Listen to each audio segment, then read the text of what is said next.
കൂട്ടുകാരെ, ഇത് കണ്ടോ എൻ്റെ വീട്ടിൽ കിളിച്ചിരിക്കുന്ന ചായമൻസി. അപ്പം ഇതുകൊണ്ട് ഞാനൊരു തോരൻ വെക്കാൻ പോവാം. അപ്പം ഇതിനെപ്പറ്റി ഞാൻ കൂടുതൽ പറഞ്ഞു തരാം നിങ്ങൾക്കിതിനെ പറ്റി.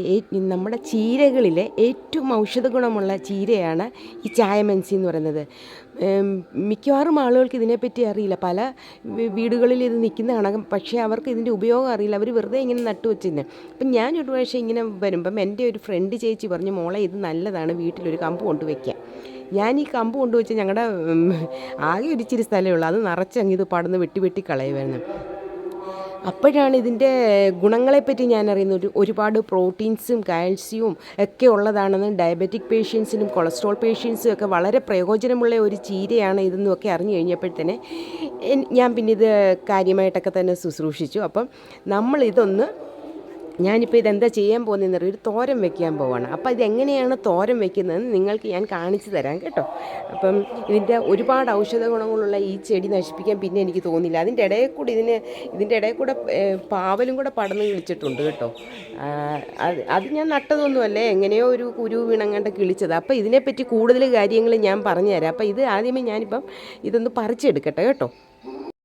അപ്പോൾ കൂട്ടുകാരെ, ഞാൻ ഇതൊന്ന് പറിച്ചെടുക്കട്ടെ കേട്ടോ. നമ്മൾ കുറേശ്ശെ ഇതിൻ്റെ ഇലകളും നമുക്ക് കിളുന്ന ഇലകളാണ് കേട്ടോ, അല്ലാതെ നമ്മൾ ഇതിൻ്റെ ഒത്തിരി മുറ്റിയ ഇലകൾ പിച്ചല്ലേ, കിളുന്ന ഇലകൾ. ഇത് കണ്ടോ, കിളുന്ന ഇലയാണ് പിച്ചുന്നത് കേട്ടോ. അപ്പോൾ ഇത് പിച്ചുമ്പം കണ്ടോ, ഇതിനൊരു പാല് പോലത്തെ ഒരു സാധനം വരുന്നുണ്ട്. ഇതിൻ്റെ കറയാണ്. ഇത് നമ്മൾ അതൊക്കെ ഞാൻ പറഞ്ഞു തരാം കേട്ടോ. ആദ്യമേ ഞാനിതൊന്ന് പിച്ചി എടുത്തിട്ട് നിങ്ങൾക്കിതൊക്കെ ഞാൻ പറഞ്ഞു തരാം.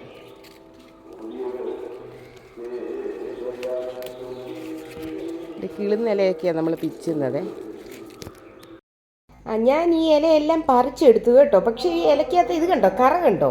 നമ്മൾ ഈ കപ്പയുടെ ഇലയും പിന്നെ ഓമയുടെ ഇലയൊക്കെ പിച്ചുമ്പോൾ കറ കാണത്തില്ല. ഓമെന്ന് വെച്ചാൽ പപ്പായ കേട്ടോ. പപ്പായയുടെ ഇലയൊക്കെ പിച്ചുമ്പോൾ ഒരു കറ കാണത്തില്ല. അത് ഇതിൻ്റെ കട്ടാണ്. ഇത് നമ്മൾ നല്ലവണ്ണം ഒന്ന് സ്റ്റീം ചെയ്യണം. ഒരു 15-20 മിനിറ്റ്സ് നമ്മൾ നല്ലവണ്ണം ഒന്ന് സ്റ്റീം ചെയ്തിട്ട് വേണം ഇത് അരിയാൻ വേണ്ടിയിട്ട്. ചിലർ പച്ചയ്ക്ക് തന്നെ അരിഞ്ഞ് വെച്ച് സ്റ്റീമൊന്നും ചെയ്യാറില്ല, അപ്പോൾ ഒരു കട്ട് കാണും. അതുകൊണ്ട് അപ്പോൾ അത് പോകാൻ വേണ്ടിയിട്ട് നമ്മളിപ്പോൾ ഒന്ന് സ്റ്റീം ചെയ്യും കേട്ടോ. അപ്പം നമ്മുടെ ചീരകളുടെ രാജാവിനെ ഞാനൊന്ന് സ്റ്റീം ചെയ്യാൻ പോവാണേ. അപ്പോൾ നമ്മൾ ഈ ഇല ആവി കയറ്റി വെച്ചിട്ടുണ്ട്. ഇത് ഏതാണെന്നറിയാമോ? ചായമൻസി.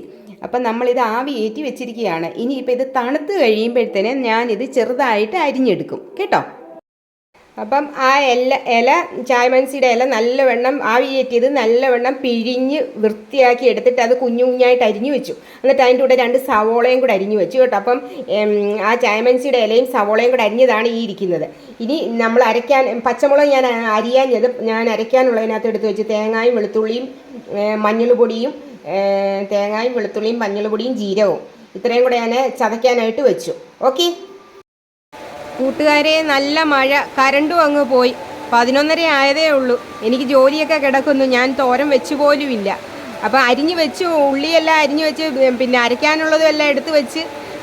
കരണ്ട് ഇപ്പം വരും എന്നും പറഞ്ഞ് നോക്കിയിരിക്കും. ഒരു 9 മണിയായപ്പം പോയ കരണ്ട് ഇതുവരെയും വന്നില്ല. ഇപ്പോഴാണെങ്കിൽ നല്ല മഴ, നോക്കിക്കേ.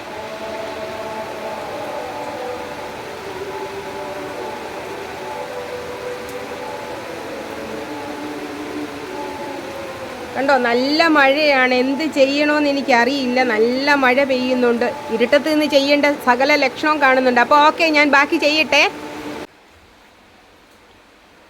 കറണ്ട് ഇതുവരെ വന്നില്ല. ഇത് ചെയ്യാനാണ് ഇങ്ങനെ എങ്ങനെയെങ്കിലും ഒപ്പിച്ചെടുക്കാമെന്ന് ചോദിച്ചു. കറണ്ട് വരുന്നില്ല. നല്ല മഴയും വെളിയിലുണ്ട് കൂട്ടുകാരെ. അത് കാരണം ഇരുട്ടത്ത് നിന്നാണ് ഞാൻ ചെയ്യുന്നത് കേട്ടോ.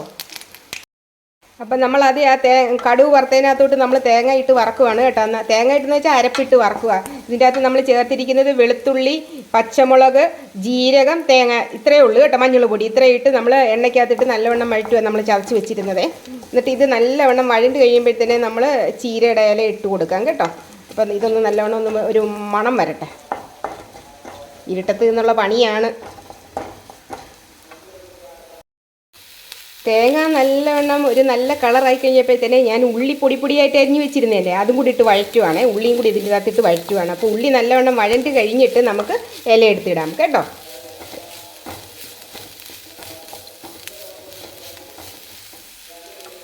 നമ്മൾ ഉള്ളി നല്ലവണ്ണം വഴന്ന് നല്ല മണം വന്നപ്പോഴത്തേനെ ഞാനിനി നമ്മൾ അരിഞ്ഞ് വെച്ചിരിക്കുന്ന ചീരയിൽ അതിൻ്റെ അകത്തോട്ട് മിക്സ് ചെയ്യാം കേട്ടോ. അപ്പം അത് നല്ലവണ്ണം ഒന്ന് വഴണ്ടി കഴിയുമ്പോൾ വേണം നമുക്കിത് റെഡിയായിട്ട് എടുക്കാൻ. അപ്പം ഇത് മിക്സ് ചെയ്യട്ടെ, നല്ലവണ്ണം മിക്സ് ചെയ്യണം. ഓക്കേ, അങ്ങനെ ചായമസി തോരൻ റെഡിയായി കേട്ടോ. എങ്ങനെയുണ്ട് ഞാൻ കഴിച്ചിട്ട് പറയാം ഇത് എങ്ങനെയുണ്ടെന്ന് കേട്ടോ. അപ്പം ഇതുപോലെ എല്ലാവരും ചെയ്ത് നോക്കുക. നമ്മുടെ ആരോഗ്യത്തിന് വളരെ പ്രയോജനമുള്ള സാധനമാണ്. നമ്മുടെ കണ്ണിന് കാഴ്ച കിട്ടാനായാലും കൊളസ്ട്രോള് കൺട്രോളിൽ വരും. ഡയബറ്റിക് പേഷ്യൻസൊക്കെ ഇത് വളരെ ഉത്തമമാണ്. അതുകൊണ്ട് എല്ലാവരും ഇത് ട്രൈ ചെയ്യുക. അപ്പോൾ ഡോക്ടേഴ്സൊക്കെ പറയുന്നത് ആഴ്ചയിൽ ഒരു ദിവസമെങ്കിലും ഈ ഇലയുടെ തോരൻ നമ്മൾ കഴിക്കണമെന്നാണ് പറയുന്നത് കേട്ടോ. ഇത് അല്ലാതെ നമുക്ക് തോരൻ വയ്ക്കാം, നമുക്ക് പരിപ്പിട്ടും തോരൻ വയ്ക്കാം. ഞാനിപ്പം പരിപ്പില്ലാതെ ഇല മാത്രം ഇട്ടാണ് തോരൻ വെച്ചത്. അപ്പോൾ എല്ലാവരും ട്രൈ ചെയ്യുക. Thank you for watching my video. Skip ചെയ്യാതെ എല്ലാവരും കാണണേ കേട്ടോ. Thank you. സബ്സ്ക്രൈബ് ചെയ്യാത്ത ആരെങ്കിലും ഉണ്ടെങ്കിൽ സബ്സ്ക്രൈബ് ചെയ്യണം കേട്ടോ. God bless you all. Thank you.